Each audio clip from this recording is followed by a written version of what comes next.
The Committee of Adjustments, August the 12th, 2025. Please note that this meeting is being broadcast and recorded. Recordings will be made available on the town's YouTube channel.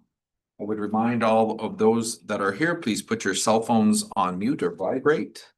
I'll introduce our staff and then our committee. I'll start with my immediate left, our engineering coordinator, Josh Booth, our planning technician, Mackenzie Baird, our deputy clerk and planning technician in training, Diane Gould Brown, and our planners, senior planner, Maria Casa Rossi, our planner, Jordan Willis, and our other planner, William Nywinning. Virtually, we have Corinne Nada, a manager of development services. I'll start with our committee. I'll start with my far right, Councillor Mike Vasey. Beside him, Jennifer Turk.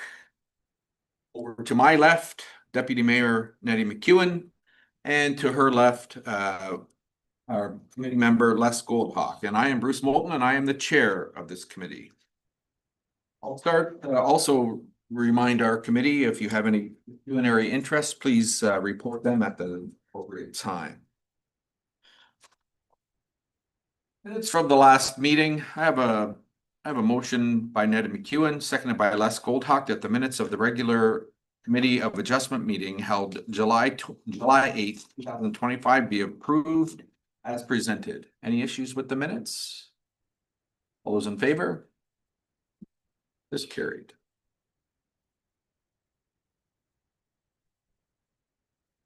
All right, we'll start with consent application number B-0725. Take notice that an application has been made by Wyoming Feed and Supply Limited, agent for 100375130 Ontario Limited, with respect to the property known as Plympton Concession 1, Part Lot 14, Town of Plympton-Wyoming, 4356 Churchill Line. The applicant is seeking approval for a surplus farm dwelling severance, proposing to sever approximately 0.81 hectares, 2 acres, from the property municipally known as 4356 Churchill Line. The retained parcel will comprise approximately 37.27 hectares, 92.09 acres, and was previously rezoned from agricultural to A2 to site-specific no-dwelling agricultural 1 NDA 1 through a zoning bylaw amendment. The site-specific zoning was to allow for a minimum farm lot size of 37 hectares. This consent application represents the next step in the process. At this time, I will ask for our planner, Will, to give us his report. Thank you, Mr. Chair. So 4356 Churchill Line is a 94 acre or 38 hectare farm parcel just west of Wyoming.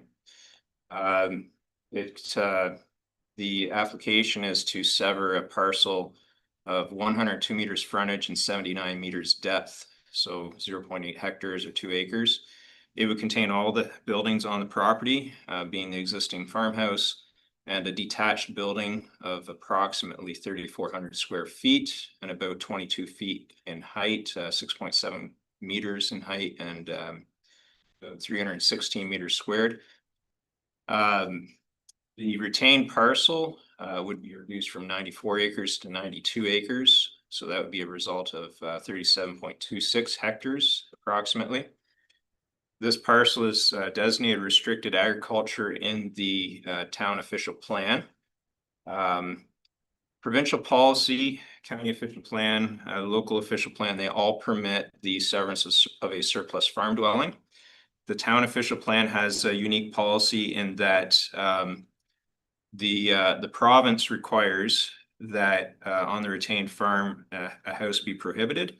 And the town has a unique policy in that it requires that zoning amendment to change the farm parcel zoning to prohibit a house, that be dealt with first before the severance comes to this body, the committee. So essentially the council already has reviewed the application by the time it comes to the committee and made a determination about whether or not council feels it is a legitimate surplus farm dwelling. So That has happened. The zoning bylaw has gone to council. Bylaw 55 of 2025 was passed June 30th. That's now in full force and effect.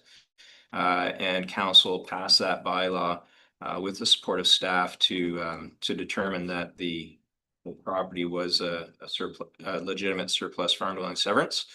It also dealt with a few, in quotation marks, minor variances. So the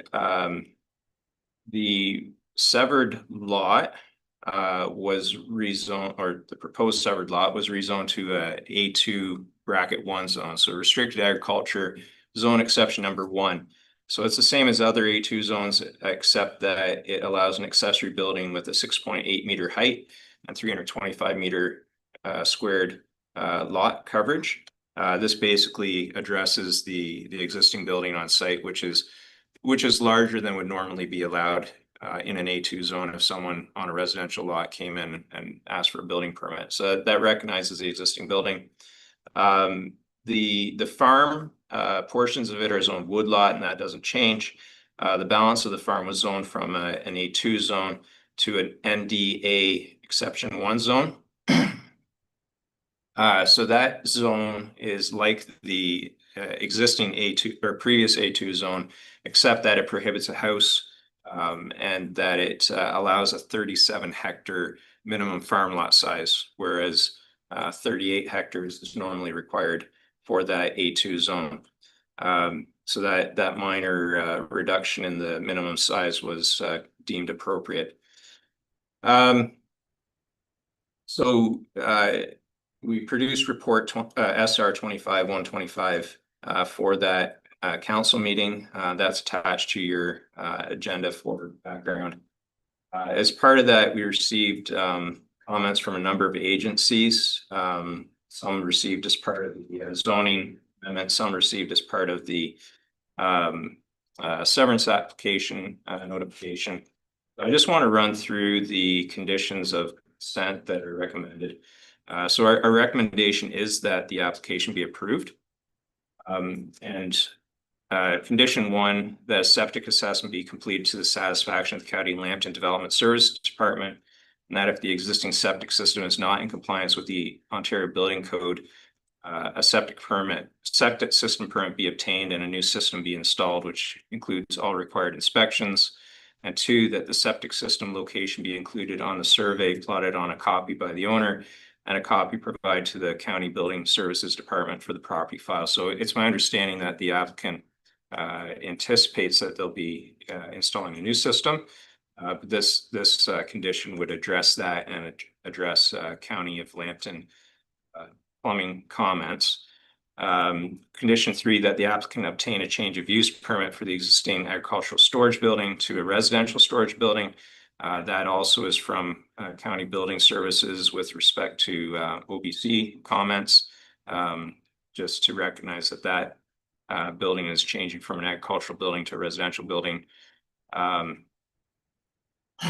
Condition 4, that the Drainage Act assessment be reapportioned between the resultant parcels to the satisfaction of the town of Enniskillen by their appointed engineer, and that the applicant pay all associated fees prior to the stamping of the deeds. So your Public Works Department pointed out that this property is assessed into a drain in Enniskillen Township. The drain itself is within Enniskillen, but this property drains into it. So I contacted Enniskillen and basically it's their drain. They're in the driver's seat. So they explained this is their process for reapportionment. So the condition is worded to reflect their process for how the drainage should be reapportioned between the two resultant parcels. Condition 5, that the owner satisfy Lambton County Public Works Department that both the retained and severed parcel be adequate, have adequate independent road access, and that accesses be improved or installed as deemed necessary by that department and to the satisfaction of the department after obtaining the necessary entrance permits. So your Public Works comment pointed out that this is a county road. County roads comments indicate that if any entrances are necessary, that they should get permits. So this basically just is asking county roads to confirm that both properties have adequate access. It's not saying that they don't. It's just looking for confirmation that they do. 6, that the applicant convey to the County of Lambton a 7 feet road widening across the entire frontage of the subject lands at no cost and to the satisfaction of the County of Lambton Public Works Department and free and clear of all encumbrances. So under the Planning Act, the road authority can ask for a road widening where a road does not meet the width standards that they've outlined. So in that area, county road, they're looking for a 100-foot road width. So they would take that from, they would take a portion of that from each side as the opportunity becomes available. So that is something that they can require under the Planning Act, and the 7 feet would, I think another 7 feet from the other side would make 100 feet.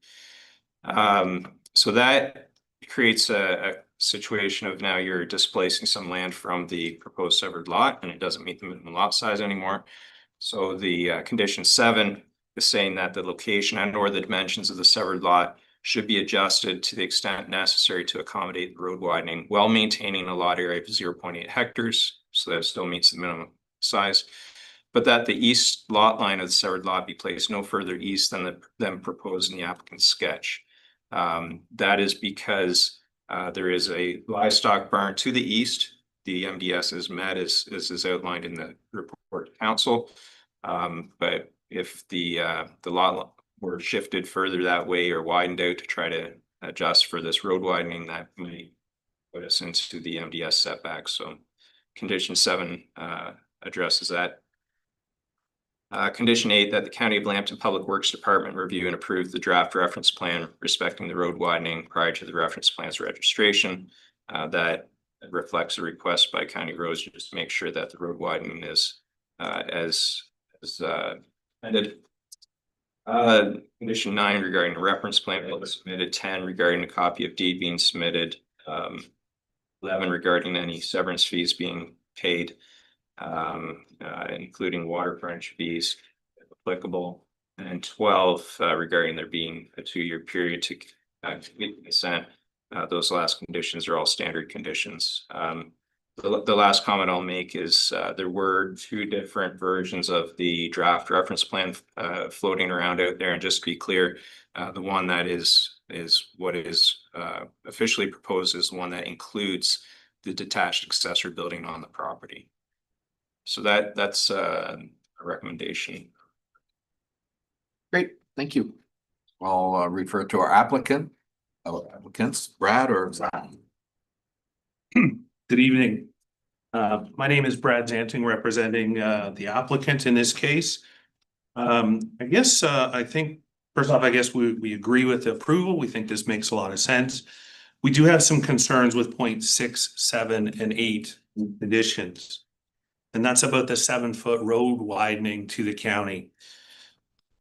When you read the county letter, and I'm not sure, Will, did you send the letter, like the correspondence letters to committee or not? I believe it's an attachment to the agenda, or it's an attachment to the report.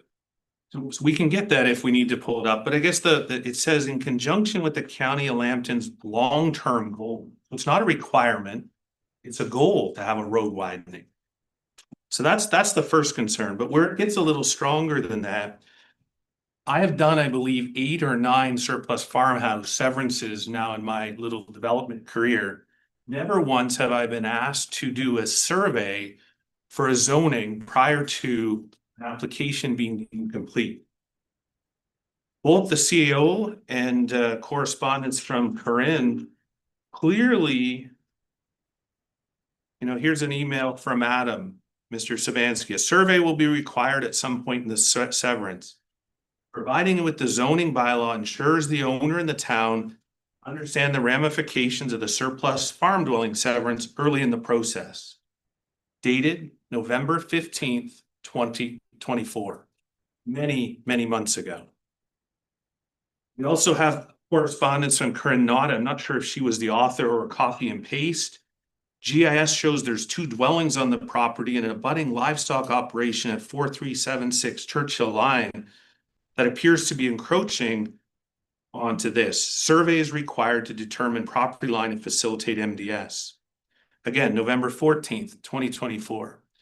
The stress point about this at this point, so we did that. We didn't argue. You know, let's argue about the things we need to argue about. And let's just move on with things we don't need to argue about, because Mr. Sabansky's correct. We do need to do a survey to do a severance. The concern is last Thursday, when on vacation, is the very, very first time I read the planning report and learned about this 7 feet. The change to the 7 feet, one, I don't think this is a key area that's ever going to expand and grow and that the county's going to need the road. You know, it's 6,500 square feet of land that you're asking for. Revenue loss, probably around 500 a year to the farm. Probably even could be up to 5,000 a year if you were to grow specialty crop. But the kicker is the survey work's been done. To change it now, I called the surveyor yesterday. It's $2,000 to fix this for 7 feet in an area that's never going to be needed. I just don't understand why it comes up at the last minute, number one, and then why we even need to have it implicate this at this point. So that's, I guess, I think that's my. Okay, one other question, actually. Sorry, that's that. Mr. Nywedding, in your report, you talk about sections 5125C and 5312 of the Planning Act on page 6 of the report. That appears, when I read that, to be plan of subdivision language. That does not appear to be what we're dealing with here today. That was another concern. So we're applying rules for a plan of subdivision on a very simplistic surplus farmhouse severance that has been drama after drama for the last year to get to this point. So my request is that we remove 6, 7, and 8 in this application and proceed with approval. Okay, thank you. I know we have Corinne on virtual. I'm not sure if she wants to speak on this or if Josh wants to speak on this, or if Will wants to speak on this. In reply? Yeah. So through you, Mr. Chair. So section 50, the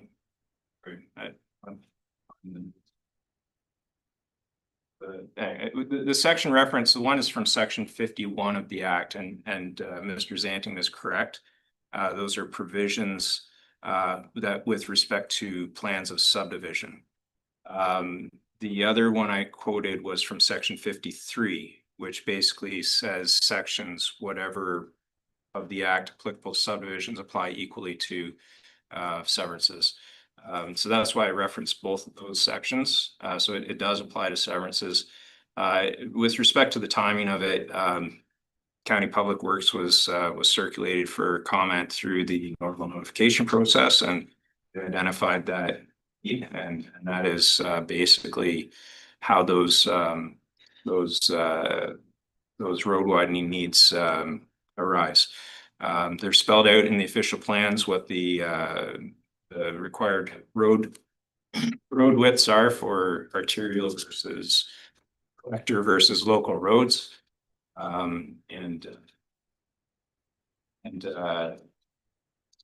Yeah, that's the process under the Act. The county has a right to ask for that. It's not unusual when you're on a county road. So that's all I can say. Any other staff want to add on to that? Corinne, anything from you? No, I have nothing to add. All right, Kenzie, do we have any other correspondence that wasn't in our package that have been sent for this application? Your worship, we received no other correspondence on the. All right, I'll go to our committee. I'll start with my far right, Councillor Vasey. I have no real concerns with this. Thank you. Jennifer? I don't have any concerns with the conditions that are on here, but I do have a question for staff that when the outside agency comments come in, is the comments for the 7 foot road widening came July 17th. Do we not send it on to the applicants so they know in advance before the planning report?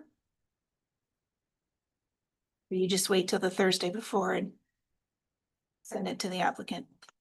Typically it's provided to the applicant in the report. We don't send it in advance. It's for the planners to prepare the prepare the report. If the applicant requests it, we send it to them, but otherwise just get it with the report. I would think it would be best planning practices if we sent the comments in advance to the applicant, because if they are unfamiliar with, for example, this is not unfamiliar to me, but it would be unfamiliar to an applicant. So if we send it in advance to them, then they could have time to hash it out before they come tonight to a meeting or before Thursday when they get the planner's report. If I may just follow up. I can handle that, but we had multiple meetings on this application going back into last fall.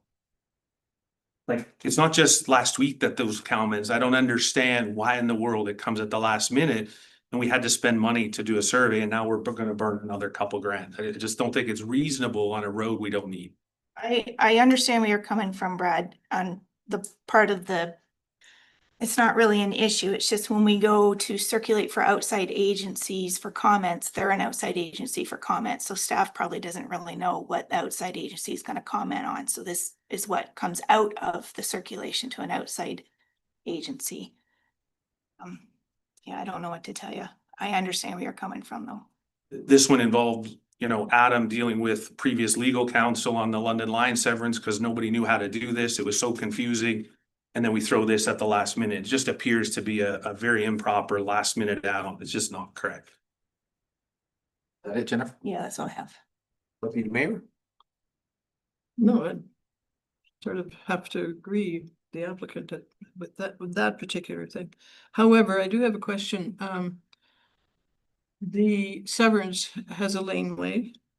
And I presume that laneway was for the use of the remaining farm parcel also, was it? So has the remaining farm parcel got a separate entrance? Or are they gonna use the one that's already for the house? Like, should they not be required to put in a laneway to that property?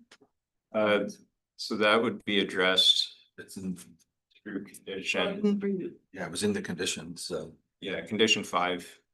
Yeah, but that's when they want to have a laneway put in, they have to go according to what the county wants.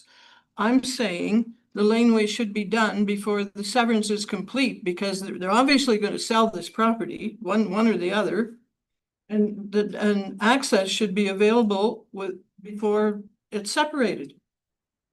So That's what I'm saying. yeah, so through you, Mr. Chair, that the owner satisfy Lambton County Public Works Department that both the retained and the severed parcel have adequate independent road access. And that the access is be improved or installed if deemed necessary. So if the parcel does not have, if both the retained and severed lots do not have their own separate entrances within their property limits, then they will have to install it. That way, but thank you. Okay, And point of clarification, both do have access. Or they already do. should have asked that question right from the start, shouldn't I? Oh, good. Anything else? No. Les? No, the only question that I had was already answered, that the retained agricultural land that be rezoned or already has been rezoned to him. Okay. So I'm gonna go with what we have in front of us. I apologize if there's issues with the 7 feet, but I have a motion here that has the categories including in that. So that I haven't heard from any of my committee that they don't want to have that. So I'm gonna continue to go with this motion.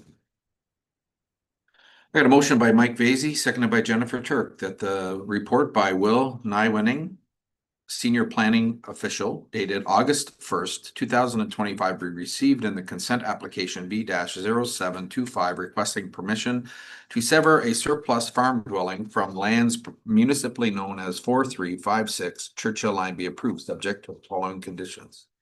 I'm going to read the conditions that Will kind of read as well, but I'm going to read them. Number 1, the septic assessment be completed to the satisfaction of the County of Lambton Development Services Department, and that if the existing septic is not compliant with the Ontario Building Code 2024 Part 8, a septic system permit be obtained and new septic system be installed, which includes all required inspections. Number 2, that the septic system located be included on the survey, plotted on a copy by owner, and a copy provided to the County Development Services Department for the property files. Number 3, that the applicant obtain a change of use permit for the existing agricultural storage building to a residential storage building. Number 4, that the Drainage Act assessment be reapportioned between the resultant parcels to the satisfaction of the town of Enniskillen by their appointed engineer, and that the applicant pay all associated fees prior to the stamping of the deeds. Number 5, that the owners satisfy the Lambton County Public Works Department that both the retained and severed parcel have adequate independent road access, and that access or accesses be improved or installed if deemed necessary by that department to the satisfaction of the department after obtaining the necessary entrance permits. Number 6, that the applicant convey to the County of Lambton a 7 feet wide road widening across the entire frontage of the subject lands at no cost and to the satisfaction of the County of Lambton Public Works Department and free and clear of all encumbrances. Number 7, that the location and or dimensions of the severed lot be adjusted to the extent necessary to accommodate the road widening while maintaining a lot area of 0.08 hectares, but that the east lot line of the severed lot be placed no further east than proposed in the applicant's sketch. Number 8, that the County of Lambton Public Works Department review and approve the draft reference plan respecting the road widening prior to the reference plan's registration. Number 9, that a copy of the final reference plan or survey be submitted to Wyoming. Number 10, that a copy of the deed and survey must be submitted to the secretary treasurer in a form suitable for registration. Number 11, that all severance fees as required by the town, including heritage fees, if applicable, have been made before the documents will be endorsed. And number 12, the conditions must be met and survey and deed presented within 2 years from the date of the decision or the consent will lapse. Call the question. All those in favor? Motion is carried. There is a 20-day appeal period. You can speak with our planners or planning if there's any issues but nothing can be done for 20 days. Thank you. All right, we'll move on to our next application. So what I'm going to do here for this application, if is this the one? Yeah. So I'm gonna read both of these notices, and we will discuss them both because they're in one relies upon the other, and then we will but we'll vote separately on each of the applications. So consent application numbers B-0825 and B-0925. Take notice that an application is made by Michael Radcliffe with respect to the properties known as Plan 25M89 Lot 20, Town of Plympton, Wyoming, 477, 479, 481, and 483 Kip Lane. The applicant is requesting 2 right-of-way easements to ensure adequate access to the noted properties. One easement would run across 477 Kip Lane to provide the access to 479 Kip Lane. The other easement would run across 483 Kip Lane to provide access to 481 Kip Lane. And let me just read here. Yeah, so it is different. So in consent application numbers B-1025 and B-1125, take notice an application is made by Michael Radcliffe, agent for Jacob Radcliffe, with respect to the properties known as Plan 25M89 Lot 19, Town of Plympton, Wyoming, 478, 480, 482 and 484 Kip Lane. The applicant is requesting two right-of-way easements to ensure adequate access to the noted properties. One easement would run across 478 Kip Lane to provide access to 480 Kip Lane. The other easement would run across 484 Kip Lane to provide access to 482 Kip Lane. At the moment, I'll ask for a report by our planner, Jordan. Thank you, Mr. Chair. So both of the consent applications for include four easements were established again to provide access to the rear yards of the interior units of both townhouse blocks for general property maintenance, as the design of the existing townhomes does not allow direct access from the garages, the internal garages, to the rear yards, and they don't have the interior lots also do not have side yard access to the rear yards. So the easements will provide access for the transportation of items such as lawnmowers and yard equipment to the rear yards of the interior so both of the consent applications for the four easements were deemed consistent with both the county official plan policies and the Plympton-Wyoming official plan policies, and comply with the intent of the zoning bylaw. The location and the purpose of the easements are not anticipated to have negative impacts on neighboring properties or future property owners. Both applications were circulated to the required agencies in accordance with the Planning Act, and comments were received from the St. Clair Region Conservation Authority, Enbridge Gas, County Public Works, County Building Services, Town Public Works, and Hydro One. And all agencies expressed no concern with both of the consent applications for the four easements. As such, staff recommends approval of the consents in the form of four easements in favor of the interior lots on both townhouse blocks. Great, thank you.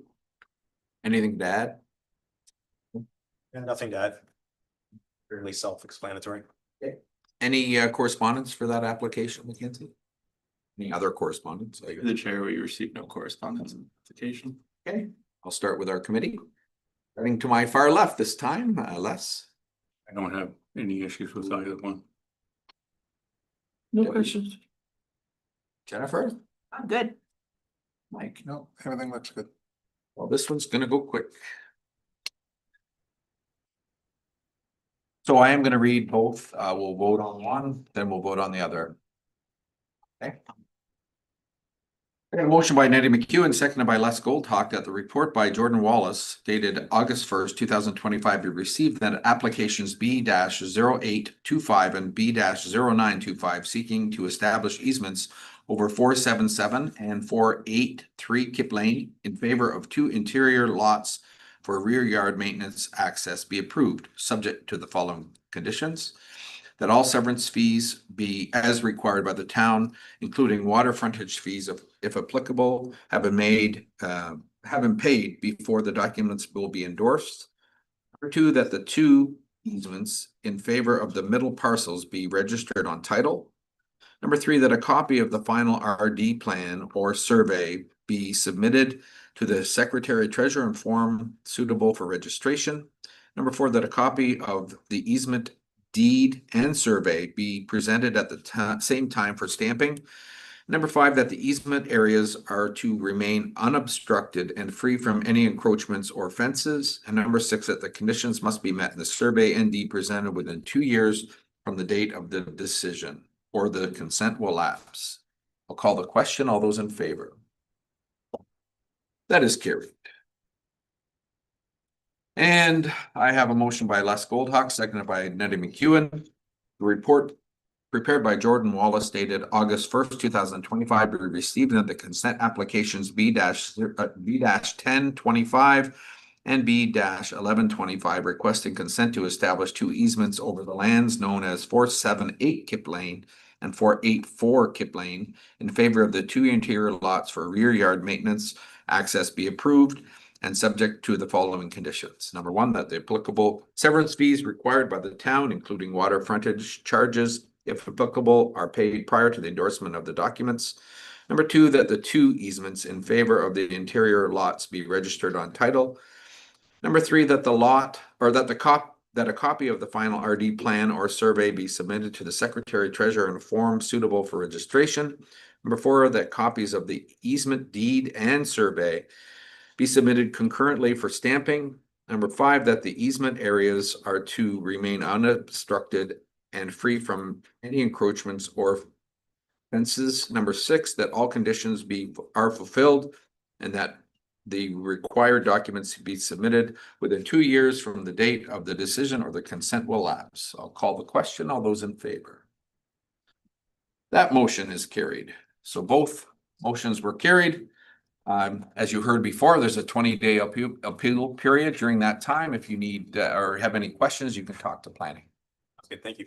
Thank you. That's our time here. The next one. We can go right on to the next one. All right. We're rolling. All right. Take notice. I have a minor variance application number A-1225. Take notice that application was made by Steve Cousins with respect to property known as concession 12 lot 18, town of Plympton-Wyoming, 4823 Douglas Line. Subject property is zoned agricultural 1A1 and woodlot WD. The following variances from zoning bylaw 97 of 2003 have been requested for a proposed widened driveway. Number 1, a variance of approximately 3 meters, 9.84 feet to permit the maximum driveway width to be approximately 12 meters, 39.7 feet, notwithstanding the required maximum driveway width of 9 meters, 29.53 feet as per section 3.25.7B. This time I will refer to our planner, Jordan, for her comments. Thank you, Mr. Chair. The application proposes a minor variance to increase the maximum permitted driveway width under the town of Plympton-Wyoming zoning bylaw from 9 meters to 12 meters. The primary driveway, which provides access to the farm operations grain bins and to the farm dwelling. And also fronts onto Douglas Line. The request is intended to accommodate the replacement of a deteriorating driveway culvert and the new culvert measuring 12 meters in length. The applicant has indicated that over time, the movement of large transport vehicles has contributed to the driveway culvert's deterioration, and the proposed widening will improve the ease of access and maneuverability for grain transport vehicles, ensuring safer and more efficient entry and exit for the ongoing farm operation. The subject property is designated agricultural areas in both the County of Lambton and Town of Plympton-Wyoming official plans, which support the long-term viability of farming operations. The lands are zoned agricultural 1A1 and woodlot WD. While the current zoning bylaw limits driveway widths to 9 meters, the proposed increase is not anticipated to create adverse impacts on the surrounding rural area and is consistent with the bylaw's intent to ensure safe and orderly access. The variance aligns with the intent of both the zoning bylaw and the applicable zone or official and will directly support the continued agricultural use of the property. The application was circulated to the required agencies under the Planning Act, and no concerns were raised regarding the proposed widening of the existing driveway. Planning staff are satisfied that the proposed variance is appropriate development and represents sound planning principles, and staff recommends that the application be approved. All right, thank you. Scoochins, anything to add to the? No, that pretty much sums it up, but you wouldn't need a wider culvert if the road was wider, right? Like on Aberarder and Lakeshore, like the trucks are on over the culvert before they have to turn, but with the road being so narrow, they're having their turn and go in the other side, like other ditch, walking up the dirt stuff so I figure it's the easiest way to make it work. I would have asked for more than 12 meters, but I didn't want to push it. That's like instead of 30 feet, it's 40 feet. Rain turbine laneway, as far as I can measure it, it's 40-foot culvert. A lot of pretty much all my neighbors have bigger culverts because it was probably before 2003. I imagine, but that's Mackenzie, any correspondence for this application other than submitted? Your worship, we received no further correspondence on the application. Okay. I'll refer to our committee. Deputy Mayor. No, I have no questions. It's all self-explanatory. Thank you. Les? The only thing I had, and it's probably need to even be said, but there is some gas lines there and some communication lines just right. But other than that, I don't have any issue with them. Jennifer? I don't have an issue with it. I guess my only question, only because we've talked about this type of minor variance coming because it's in our zoning bylaw when we have a road entrance bylaw already. Seems redundant, that's all. Councillor Basie? I have no issue with it at all. We have an issue if he goes bigger. We'll be ripping it apart once. Cause it is better for a road, not to be cutting the corners off it that. Planning? I wouldn't. Affects nothing but him, really. How, There isn't a whole lot of water that runs through there, but, how, Culvert's gonna be the same size no matter. Yeah, sure. Public Works has no concerns with them going wider as well. because the wider it is, like right now, I know you're supposed to put the culvert in and then have it slope down, right? Right now, there's concrete going straight up, right? So the wider the pipe, then yeah, you could just slope it down and not even come close to the edge of the culvert, but even at 12 meters, I don't know, or like they used to firm it up with concrete bags, like concrete burlap bags or something like that, just so that it's supporting right to the outside of the pipe. Somebody always cuts the corner and we'll run it over. Right, Yeah. sure, and then your pipe gets crushed. Yes. Say it's. Jordan, anything that you want to add to that? so I would direct that back to Public Works, their recommendation of how large it should be to mitigate the issues. Yeah, I mean, our culvert lengths come in 9-meter lengths, so So 18 meters. 18, I probably wouldn't go much more than that. That's a pretty large. That's But by the time we have the side slopes. I'd be happy with 14 meters if, or whatever, like Jordan. It's his best in the, with the gas lines and everything that's there. Deputy Mayor? If we allow bigger than what's requested, does it not have to be recirculated again? And then that's more time consuming and. So that was my next question. I was gonna ask you, I mean, we can defer this.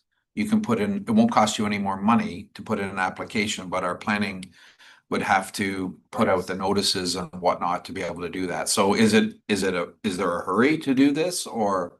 Not particularly, no. When would be the next, Planning?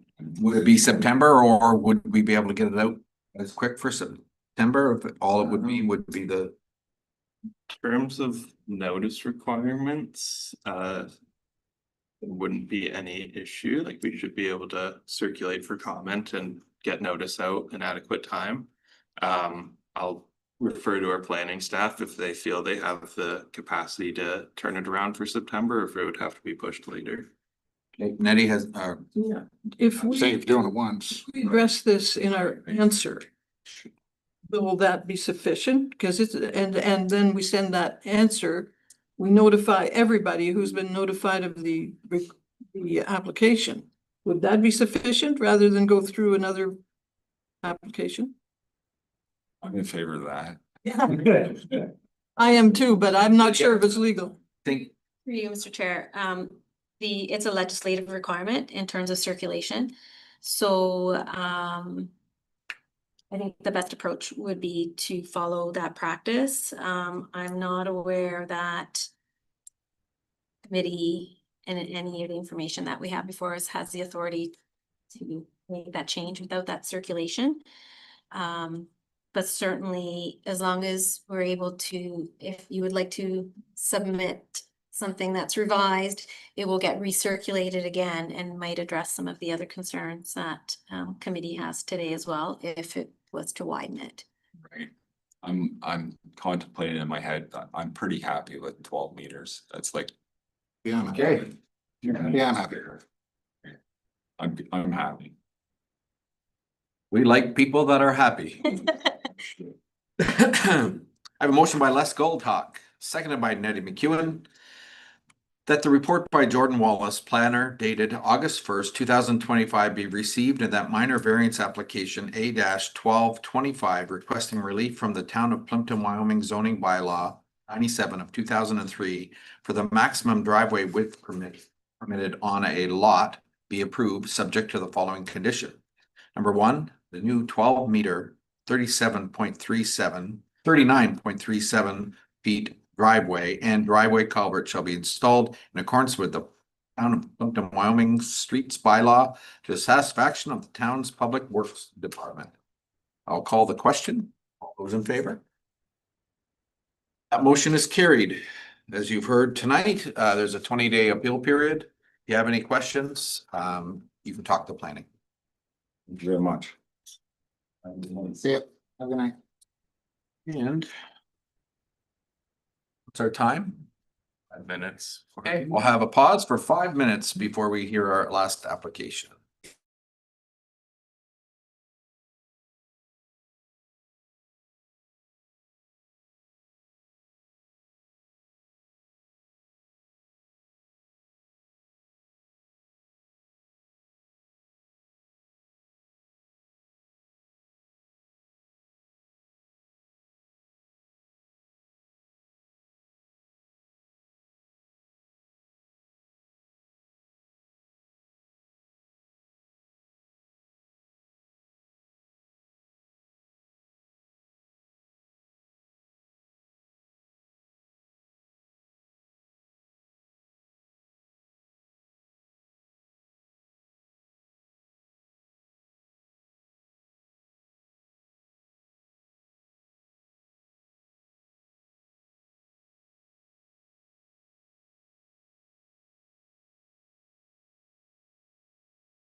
Minor variance application number A-1025. Take notice that an application made by T Boma Design Incorporated, agent for Dennis and Chantel Roach, with respect to the property known as Plan 533 Lot 6, Town of Plympton, Wyoming, 3209 Egremont Road.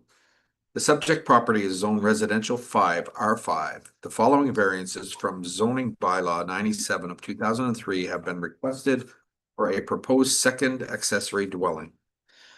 Number one, a variance of approximately 5 meters, 16.40 feet, to allow the rear yard setback to be approximately 3 meters, 9.84 feet, notwithstanding the maximum permitted rear yard setback of 8 meters, 26.25 feet, and a variance of approximately 1 meter, 3.28 feet, to allow the interior side yard setback to be approximately 1.40 meters, 4.59 feet, notwithstanding the maximum permitted interior side yard setback of 2.4 meters, 7.87 feet.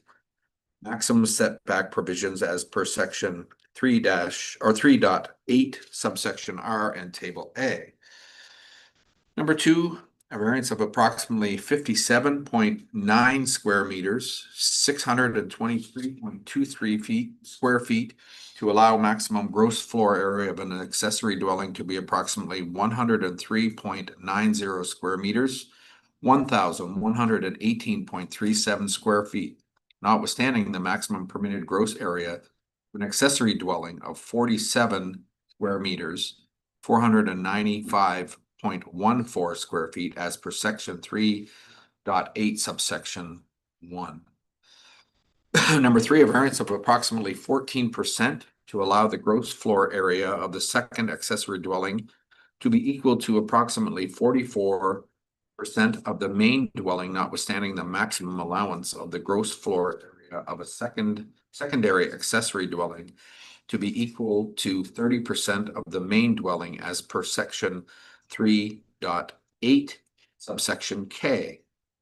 Number four, a variance of approximately 98.30 square meters, 1,058.09 square feet, to allow the total lot coverage of the accessory buildings on the property to be approximately 191.34 square meters, 2,059.57 square feet, notwithstanding the maximum lot coverage of the accessory buildings of 93 square meters, 1,001.04 square feet, as per section 3.3.4 subsection A2.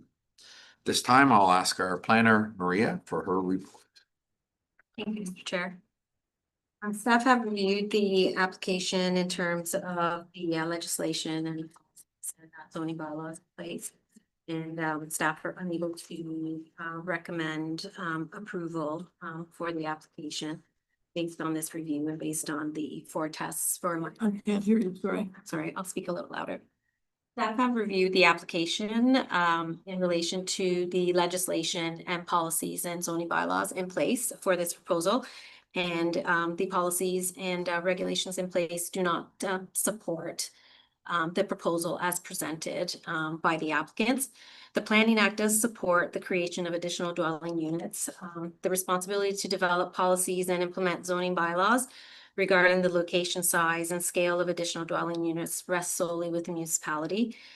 These detached additional dwelling units specifically need to comply with the accessory building and structure regulations in the zoning bylaw. So while there is, while recent legislative changes have expanded to allow for additional residential dwellings, these changes do not negate or override existing zoning bylaws, especially the provisions related to total lot coverage for all accessory buildings and structures. And what's being proposed by the applicants is a detached accessory dwelling unit. So as mentioned, the regulations that would pertain to that are in section that deals with accessory buildings and structures. Regulations continue to reflect sound planning principles intended to preserve neighborhood character, manage site functionality, and also ensure that appropriate scale and intensity of development is being proposed. The primary intended use for this property is for single detached dwelling. However, the total lot coverage of the existing and proposed, so the existing accessory buildings and structures, plus the proposed detached accessory building for residential purposes exceeds that of the main dwelling. It results in the accessory uses becoming the dominant built form on the property, which is contrary to the intent of the zoning bylaw and also contrary to sound planning principles. The bylaw is clear that accessory structures are to remain subordinate and secondary to the primary use, and the proposed configuration does not uphold this fundamental planning principle. So the report goes on to address a number of the 4 tests basically that apply to a minor variance, and the proposal as presented does not meet those 4 tests, and that's why the staff report recommends denial of the proposal. Staff have proposed another recommendation for committee to consider. We had provided some alternatives to the applicants via their agent on a number of occasions. We did at the outset indicate that the proposal was oversized, and we did suggest some modifications to their proposal that would be supported by policies and regulations in a reasonable manner. But the applicants wish to move forward with their proposal as presented. However, staff wanted to present their recommendation or an alternate proposal that would include reducing the gross floor area of the proposed detached accessory second dwelling and removing existing detached accessory buildings and structures to lower the total lot coverage. Recommend reducing the gross floor area of the detached accessory second dwelling to a maximum of 65 square meters or 700 square feet, down from the proposed 103.9 square meters. Removing 3 accessory buildings and structures. One is the garden shed, pergola, and the wood shed. And we understand that the applicants have indicated that they are willing to remove the wood shed. However, it is a very, very small footprint of just under 4 square meters. In terms of the reduced setbacks, the rear yard setback to a minimum of 3 meters is the staff does not have concerns with that reduction. It is in line with what is being proposed elsewhere in the county for additional dwelling units and also just in general terms as other municipalities. Regarding the reduced interior side yard setback, the applicants have indicated that they will be installing a solid board fence that's to be maintained along the respective interior lot line. So the zoning does currently allow for a reduction in the interior side yard setback if the solid board fence is installed and maintained along the side lot line. So there are a number of conditions listed related to this proposal. The majority of these are standard conditions that would apply for additional residential units or accessory second dwellings in this case, outside of the reductions and demolition and that are referenced in the first few sections. Conservation Authority has commented on this proposal because it is located in a floodplain area, and a permit will be required for this proposal. And there will be, as part of the permit process, they are looking for floodproofing measures and they're looking for some enhancements for access. Building Services also has commented on this proposal And the conditions are included in here with in terms of the hardscape path that needs to be provided between the detached second dwelling to the parking area, 911 municipal addressing, the parking space that's dedicated for this unit. These are all standard conditions actually that come out of reviews related to these dwelling units. And then there are also additional conditions from the town regarding grading plans and also municipal water and sanitary connections are required for this dwelling unit to the satisfaction of the town.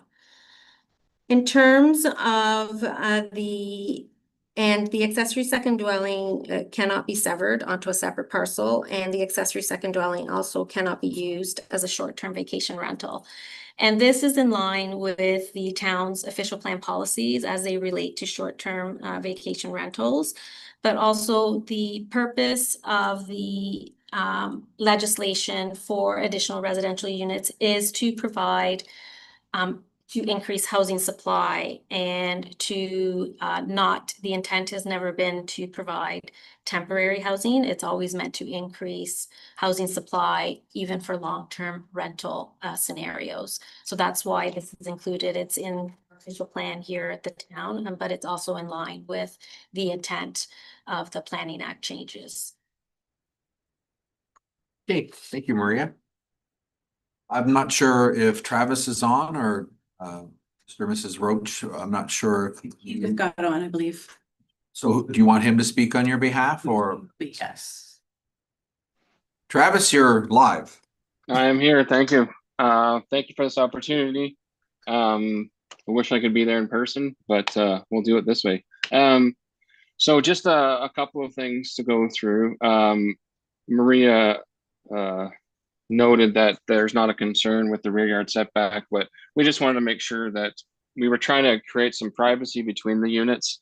And also there is a significant tree that we were trying to save. So the further we push it back, we can avoid that, and the more privacy we can gain. And it also kind of looks like a bit of a pool house or pool shed to the pool that they have. The interior side yard, again, just to confirm that we will put up a 1.8 meter board fence.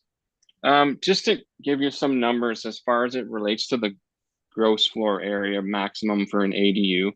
The area that we have asked for is slightly increased in the numbers because 87.5 square meters, which is 90% of what we're asking for, is the main dwelling, and there's another 6.5 or 16.4 square meters that's a covered porch.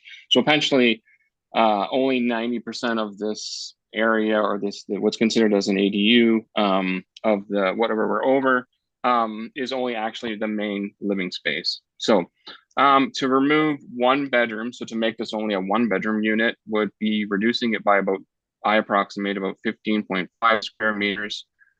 Or 72 square feet.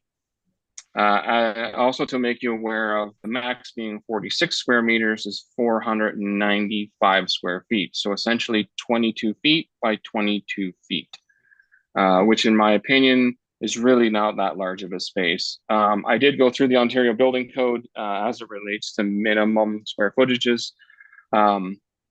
I'll keep it short and won't give you the numbers, but essentially there's minimums for living room, dining room, kitchen, bedroom, bathroom space. This doesn't include any space for an entryway, a mudroom, utility rooms, storage, doesn't even include interior walls or exterior walls. When I calculated this out, I was at 37.7 square feet, or square meters, sorry, and we are apparently allowed a maximum of 46. So that's why, again, I find that number pretty small, and that's why we're asking for what seems like a bigger number, but essentially we're making every room a nice space for an elderly parent with potential future mobility issues, and a second bedroom for guests or for storage. So I just wanted to let everybody know that 46 square meters, 22 by 22 is not very large. As it relates to the other accessory buildings, the gazebo is just a space on the deck for with a roof, but mainly a screened-in area away from bugs. So an amenity to the main dwelling unit. The pergola is just a covered porch to keep the hot tub out of the elements. Again, for personal use, not really any storage of the sort in either one of these structures. Accessory building number 1, which is the larger of the existing, is a combination of a pool shed, storage for larger lawn equipment, storage of pool equipment, storage of winter, to winterize or to keep summer materials inside in the winter, and a hobby space. And accessory building number 6, which is essentially just attached to the number 1. They just recently covered that, so that's part of the pool head to cover the pool water heater. The wood shed again is an item that we removed. So these buildings that I mentioned, the only reason I mention them is they're accessory building under the bylaws, but essentially they're just for the client or the homeowner to use as a recreational space, and really there's not really any storage space in there. Although the bylaw defines the detached ADU as part of the accessory building area / lot coverage, it is not used as an accessory building or private garage. And actually it is living space. That's the need to keep the accessory building number 1. The other accessory buildings are to allow the owner to use the exterior more and not to use up storage of any kind. If this ADU were to be attached, there would be less issues with this and less variances required, but this is not essentially what the homeowner wanted. What we're doing actually costs a little bit more money, but they're more looking for privacy and to not take away from the look of their home. When I look up the definition of accessory building in the bylaw, it uses the words subordinate, incidental, and secondary to the main dwelling unit, which an ADU is not. The ADU is for the occupant only and not for the main occupant at all. So that's where I think the bylaw may be missing something, but here we are today, hoping that, knowing that it has to be included, hoping that you understand that essentially we're not asking for accessory space, we're asking for accessory living. So, in official plan, in reading the report on the official plan, is my understanding that they would prefer this type of development closer to major amenities such as grocery stores and the like. But this property is not that far and reachable to Brights Grove. Even if in a different municipality, the occupant of this ADU would have easy access to those amenities. Is this development too large for the property? The zoning bylaw requires a maximum lot coverage for all buildings to be 35%. And with all the existing and proposed buildings, the proposed lot coverage comes out at a total of 15.9, which is less than half the allowable. So essentially we're not covering nowhere near what this lot would be allowed to as it relates to the zoning bylaw. As it relates to the point 1 on page 16, the 65%, I'm not sure why this number is relevant, as there is nothing in the bylaw that states this relationship, and in my opinion, should not be as part of the report. Essentially, it's not in the bylaw, it's not something we're varying from, so I'm not sure why that 65% should essentially matter. Finally, it is my understanding that the province has come to the realization that there's a need for both affordable housing and units for aging parents or kids that are not able to afford their own home. And this is hopefully an item that can help with that. What these owners are proposing to do is to bring an elderly parent onto their property to afford him the best remaining years of his life. They're willing to make significant investments into their property. In closing, our hope is that you as a committee see the need for such a space, as this will improve the minor variance proposal, with the understanding that the board fence will be constructed and that the wood shelter will be removed. Thank you for your time. Thank you, Travis. Anything that you would like to add? No, I think Travis hit on all the key points. Won't really add much to what he said, so. Mackenzie, I know we did get 2 letters of correspondence, one from the family and one from a neighbor. Anything else? The chair, we have not received any additional correspondence on the application. Okay. I will move to our committee. Deputy Mayor McEwen. Well, according to our zoning bylaw now, like that, it doesn't, it's not updated to have additional residential units. Any of the regulations for it. So I don't, and we don't know what they're going to be. So through you, Mr. Chair, in response to that, if that was a question. So the notwithstanding whether the total lot coverage is going to be 35% or higher on a parcel for accessory buildings and structures that are to be secondary to the main dwelling, they are generally no more than, it gives you, the zoning gives you an option up to 10% to a maximum of, in our case, it's 93 square meters. In other areas of the county where the additional residential unit regulations have been updated, there has not been a major change to that in terms of accessory buildings and structures. In other municipalities, it's actually slightly lower than the 93 square meters that we have in the zoning. So in providing an alternative option, as such that was provided in the report, all of that has been taken into consideration in terms of what other municipalities have done that have updated their regulations for additional residential units. So what's being proposed is not part of a departure. Yes, the zoning may need to be amended to address the additional residential units, but it will not be a big departure from what's being presented in the report. That's probably all the questions I have right now. Okay, Les? I can see what the applicant's trying to do. I just have a hard time with the variances that it's being asked for are huge. Like for a committee that's supposed to be looking at minor variances.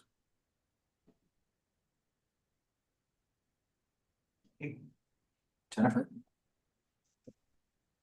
I have a question for staff. Was Canada Post circulated on this application? Because you're gonna be adding additional dwelling units that are gonna be having new 911 addresses attached, so I suspect that will affect mailing, and Canada Post should have been circulated for comments. I would have to check the file. I believe they're on our circulation list. COA and Planning Council, but I will check the email before I can answer. Can you check that now while okay. And with condition 7 of the alternative option, because that's the only thing I can support, I can't support that's being requested. I just wondered if we should be adding to the satisfaction of Plympton-Wyoming Public Works to that condition as well. That's for the safe private and emergency vehicle access. Okay. Anything else, Jennifer? No, that's When you get that, Mackenzie, you can jump in. Councillor Vasey? Yes, thanks. First question is to you. Mhm. What is the need for a wooden fence impact? It's first, Yes. all we've asked for. So through you, Mr. Chair, so that's in the current zoning. That the reduction to the interior side yard could be that what it normally is stipulated in table A, which is the 1.2. I believe they're asking for 1.4, but it's just the zoning, the current zoning. There's fence there already. I believe there is not a fence that goes all the way through. It's the height, I believe. It's just to provide additional privacy because they're wanting to locate an additional dwelling there, and so it's just to provide privacy. That's my understanding of why that stipulation is there. It's a wall up a bit. Mm-hmm. So they've agreed, they've indicated that they agree with that, just. First I've recalled hearing that, that's why I just. Yes, it's just one line in the zoning. In here, I've got, after I left this morning, the second bedroom, if we reduce the second bedroom and took off the covered porch, it reduces us by almost 550 square feet, which gets you closer to where we need to be. I would have liked more drawings on this, more which showed elevation, heights, that kind of stuff, which we had floor plan and that was it to go by. And I'd said this morning, even a picture of kind of what you're thinking of. It's hard to stand there and visualize what's going on there. After I left, I got thinking, and it was more around the fire aspect of it that like I put my fire cap on, and with it being a dwelling and being as close as it is to the neighbor's sheds, limited access. You've got no access to the back of it, which would be the side of it, I guess, you know. This being the back, going to the neighbors to the south, like it'd be a firefighting nightmare. And I think that's where we have to be careful with our setbacks, because there's virtually no way around this thing. And with it being, if it was just a drive shed, I wouldn't care, because you burn the neighbor's drive shed down, he burns yours down, and everybody's happy.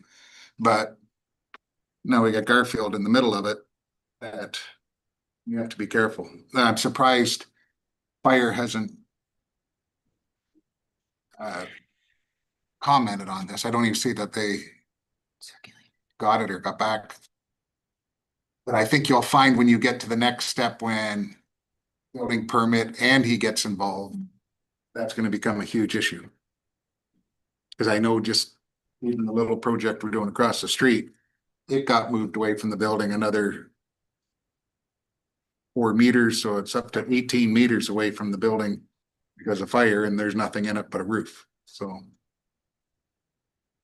that's where I'm gonna have to decline. I do have oh, sorry, go ahead, Mackenzie. Canada Post is not circulated on our COA applications, only our planning council. So that's maybe something we can look at for sure. I have a few questions. First of planning, I guess. I know we often ask, and I know one of your suggestions were to get rid of a few of the accessory buildings. My question is, if they get rid of the accessory buildings, what would stop them from building them again? As long as they're under, what, 160 square feet, they can build them back, right? So without a building permit. Well, my question would be, I mean, we're asking for, and I think certainly a couple of the things, if they're in the way of being able to get at emergency services, but we often ask applicants, you know, get rid of this small shed or whatever, but in reality, they could go and build one without a building permit, and after it's done, and we don't really have we can't stop them from doing that. So just a point of clarification, I just think that sometimes we talk about getting rid of little sheds or whatever. I think that, I mean, we can't stop them from building again, so it doesn't, you know, it's more of a burden for them. But the other question I have, and the fire issue was a bit of an issue for myself. Go ahead, Mackenzie. Corinne just submitted a chat comment saying that fire department wouldn't be circulated, but as it is new construction, it'd be covered by the building team at the County of Lambton. Okay. They would be commenting on that. Okay. My other question, Travis, I know, you know, we try to work with the applicants and whatnot here. I think you can kind of get the feeling of what the mood of the committee is, as you've dealt with us quite a bit. I know that maybe, I mean, would there be interest in the possible of deferring this and maybe getting more information, and maybe considering what Councillor Vasey had said possibly about the covered porch and maybe making it so maybe the variances aren't as dramatic. Just wondering if there's any, you know, any sort of thought on that, because I can tell you, I believe that we're probably looking at a denial. I'm not speaking for my committee, but I can kind of tell by the feeling in the room. And I'm going to give you guys an opportunity to defer this and have a more conversation with planning and whatnot to maybe to work it out, because we truly want to, you know, we want to make it happen, but we have to also look at the town's, you know, bylaws and variances and whatnot, and we have to protect the town as well. So Travis, you're live if you want to mention that, or if you want to have an opportunity to text or talk to your applicants, we can certainly have a pause for a few minutes if you want to do that. Sure, no, we're already texting, so thank you for the opportunity. In this again. committee, in this room, you guys are texting? Sorry, you didn't take away our phones. That's not one stipulation. That's true. Yeah, I mean, I appreciate the feedback. I mean, I have a tough time with this whole thing myself. I know, you know, not all municipalities are doing this. Sarnia, for instance, has increased they used to have maximum 10% or 10% up to a maximum of 700 square feet. About a year and a half ago, they removed that and they said, nope, just flat out 10%. So there are municipalities out there that I think are proactive in that kind of stuff. And that's where I think, unfortunately, your committee is in a situation like this where, you know that I don't like to propose variances that are too many, but that's where I'm kind of like, I realize the official plan has caught up, but the official plan doesn't unfortunately give us much guidance. It's the zoning bylaw that hasn't caught up. So that's where, again, I think, you know, unfortunately, I feel like we're too new in this process. But yeah, also here in the committee, you know, saying that this is something that they currently wouldn't support. I do believe a deferral is in our best interest. But I do also, you know, think back to your comments of, you know, yeah, what's a garden shed and a gazebo and a little mosquito room going to do to the overall grand scheme of things? Sure, we can lose 50 square feet in a bedroom and that's about it. But anyways, they're willing to defer so that we can have more conversations as far as that goes. Just, I guess, so you guys are aware too, building code allows us up to 1.2 meters to the property line before we have to get into some unique design work. And the bylaw actually allows us to be, in the zoning bylaw, allows us to be 20 meters away. So obviously that's been researched a bit, that they're okay with the building being 20 meters away. So, but anyways, yeah, I got a text saying, yes, please defer. Okay, Mackenzie, can we get write up a deferral and we'll ask Motion for the drawer here. I have one ready. I'll just Okay. write it and Yeah. I don't have it.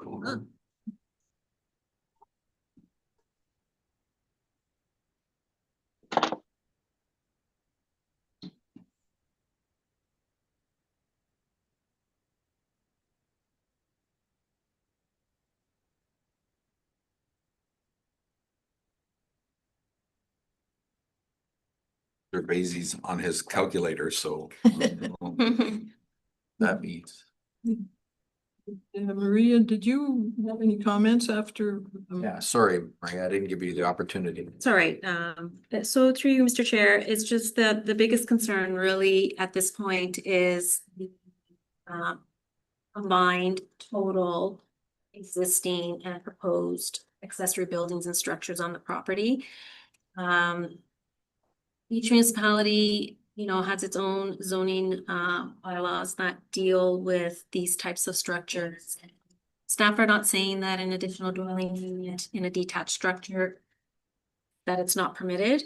We're just saying that it has to be in line with planning principles and meet the intent of the official plan and the zoning. And the official plan is clear in terms of that it has to be, you know, secondary and subordinate. And the fact that it's in a detached building doesn't in and of itself justify an oversized building. So yes, the official plan has caught up to the regulations, but the zoning is not that far behind. We're not arguing the 46 square meters or the 30% of the gross floor area. It's just really the total bodies lot coverage that's being proposed is more than what the existing footprint and coverage is for the main dwelling. So the main dwelling needs to remain the primary use on the property. Everything else has to be secondary. You know, even in terms of the comment regarding the 35% lot coverage, the standard in planning really is that the accessory structures are part of that 35%, but they're only a small percentage or up to a maximum square footage.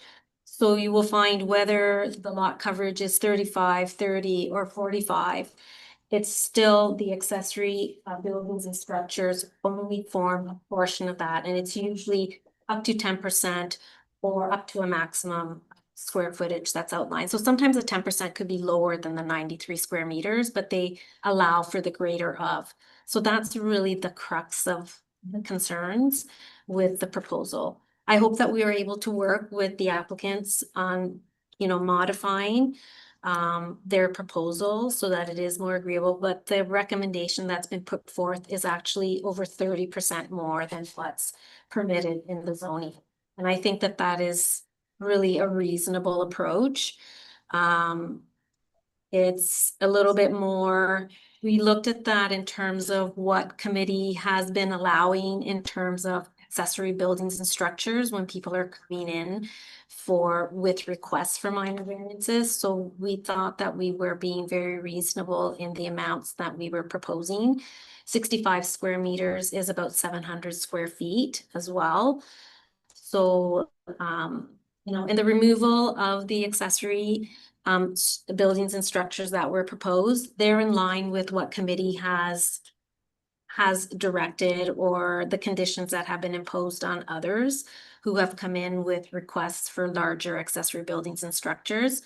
So really the only way that can be addressed is, you know, if there is a complaint that comes in, then someone will go out to assess, even though they can put them up because it's below a certain square footage. It doesn't mean that if a complaint doesn't come in, that doesn't get assessed and that has to be enforced differently.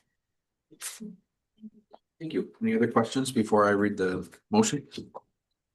Got a motion by Nettie McEwen, seconded by Les Goldhawk, that the report by Maria Casa Rossi, senior planner, dated August 5th, 2025, was received, and the minor variance application A-1025 requesting relief from a town of Plympton-Wyoming zoning bylaw 97 of 2003 to exceed the maximum total lot coverage of all accessory buildings and structures permitted on the property, exceed the maximum gross floor area permitted for an accessory second dwelling within a detached accessory building, exceed the maximum percentage of the main dwelling's gross floor area allowed for the detached accessory second dwelling, and reduce the minimum rear and interior yard setbacks required for a detached accessory building second dwelling be deferred.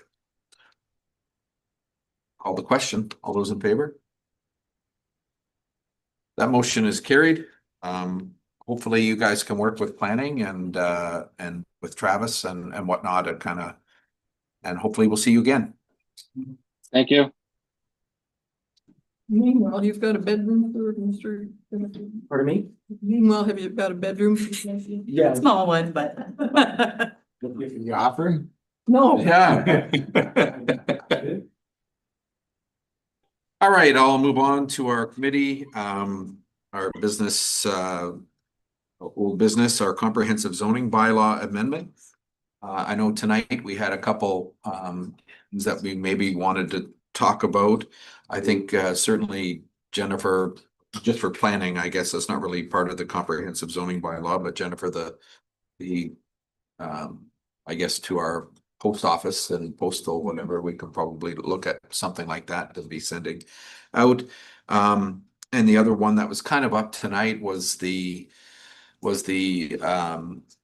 culvert size and whatnot. It seemed, I think our committee kind of felt that there's already a kind of bylaw and that kind of looks after that. I'm wondering if, go ahead, Mike. I just mentioned it to Maria that if we split it out like a farm entrance and not a lot entrance, could go to 12 meters or something, it would save these guys coming in. Yeah, and Dealing with us when my laneway is a lot different than his laneway. yeah, and I think it's something to look at for this comprehensive zoning bylaw amendments. I think that could be something that maybe can be addressed through that, if you guys want to put it on your list, or what do you think?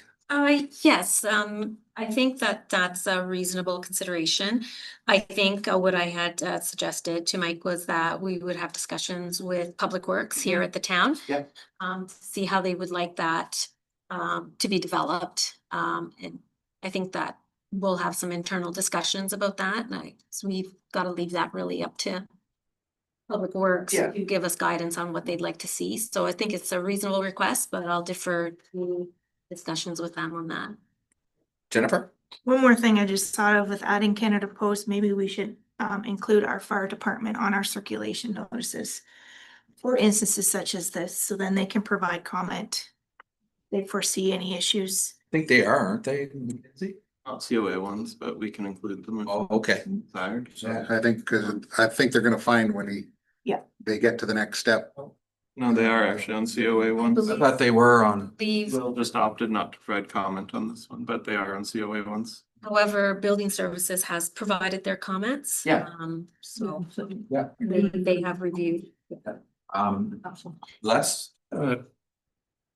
Just a question. This is the first additional Yes. dwelling. Is there other things that you could be looking at, like water meters, like utilities, power meters? How is that, I'm sure that probably Corinne could add into that. Probably Building Services would look after that, or Josh, go ahead. Yeah, so every lot's only allowed one set of services, so that secondary dwelling would be connected into all the existing services to that lot. So water would be connected after the meter, so it would still be metered, that house. Sanitary could connect before the clean out at the road. so that adds to my question then, is the existing services, would they be like typically it's what 5/8 or 3/4 inch water line? That satisfactory for 2 dwellings? Or should it be resized? Same with sewage. Anyway, but that was my questions was around stuff like that, where that, like I say, the water line is just talking about whether there's a question about 2 dwellings being on one, the size service that normally services 1 dwelling. Corinne, go ahead. Yeah, so you're on the right track. It comes down to building code. Water line sizing is part of the Ontario Building Code. So we would be looking at water requirements and demand as part of that to determine if an upgrade's required, and also the same for sanitary. Thank you. Okay. Any other questions of that, or anything to add to our comprehensive zoning bylaw amendment? Anyone else have anything to add to that? Don't believe we have any other old business, Mackenzie? Nothing that I'm aware of. Okay, new business, planning, anything?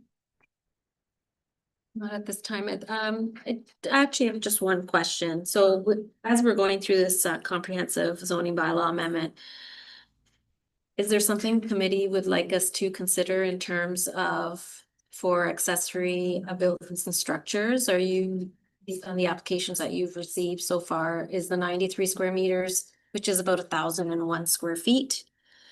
Is that something that you'd like to see changes in? Well, I know personally, I could answer that for myself. I think we should be going bigger, but I'm not sure. I don't want to speak on behalf of all the rest, but I think that's a small structure. I would think that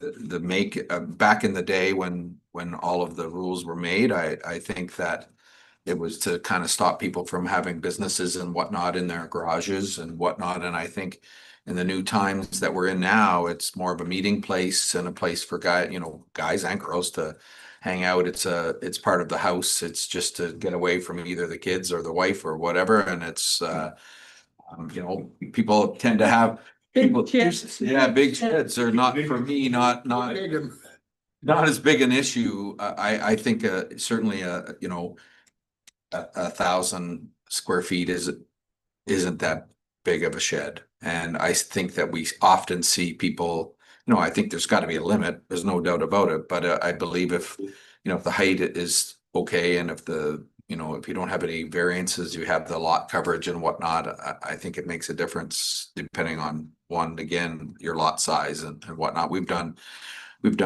sheds in 2 acre, 2 acre lots that we've, that were owned for 1,000 square feet. I think that's a pretty small shed for a large lot. And I think that the size of the lot could dictate a little bit how much larger that the shed could be. But that's just my own view. I certainly. We do have regulations in place for rural residential. Rural residential. Like 109 square meters, I believe. So it is quite larger for those. And then for farm parcels, it would be obviously different.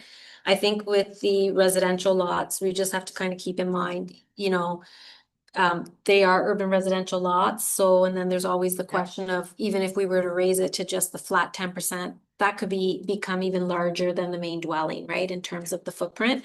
So I think, we can have a look at that and, take it to council and see what council thinks. I just didn't know if you had a number in mind that you want us to keep in mind, like. I think the So just number something for us to consider. for me, just personally, this isn't talking on behalf of the committee. I mean, I think the number dictates the size of the lot. I mean, areas, a lot of lots in Arrow Village and Kamlaki are half an acre. The newer lots aren't as big. They're maybe, 2/3 an acre, or sorry, a third an acre or whatever. They're smaller lots, where I think the larger lots, can dictate a little bit of a larger shed, in my view. But I mean, if you go down a lot of streets, and I think that certainly as far as accessory buildings, I think we've already addressed the interior height of the buildings. I think that when we have variances for that, to me, I think, once again, I think that was brought up years ago to kind of stop people from jacking up cars and working in their shed and that kind of stuff, or to have somebody living in there. Where now I think that, to get a trailer and to put it into a shed is, you got to have it a certain height. So. Yeah, and some of those things are going to be changing. Some of those things are being looked at and potentially will be removed and will be a bit more streamlined. So that is coming. So staff are looking to prepare a report and some regulations for additional residential units, hopefully for at the end of the month with council. That is the plan. We'll see how things go based on the recommendations that will be put forth, but likely won't be seeing. If it's agreeable with council, it still needs to go to a public meeting and final council review. So it's maybe couple of months down the road when we will have something more specific, but I don't think it'll be anything that is surprising or anything too different than what was already discussed today with this one application. Just one other question is, when we're talking about 35% of the lot coverage, what does that take in? Is that house, access, building? It's everything.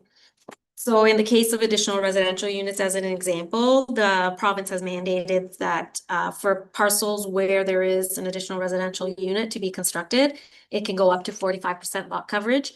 However, still, if it's in a detached building, it's still the accessory buildings and structures regulations that applies to that detached. So if someone has, let's say, they're at 35% or they're at 30% and they want to put an addition on the house for an additional dwelling unit. Right now, the zoning allows them to go up to 35% lot coverage for all buildings and structures on the property. the province mandated 45 as a minimum, right? So they could technically go up to 45, but that includes all the structures. So the main dwelling, it includes all the accessory buildings and structures on the property. Now, the fact that it's going to go up to 45% as an example doesn't necessarily mean that a detached accessory building can now make up 20% of the lot. So and then this particular case that we heard this evening, they're in a floodplain area as well. So it's a little bit, some of the larger lots in the older areas do have those hazard features.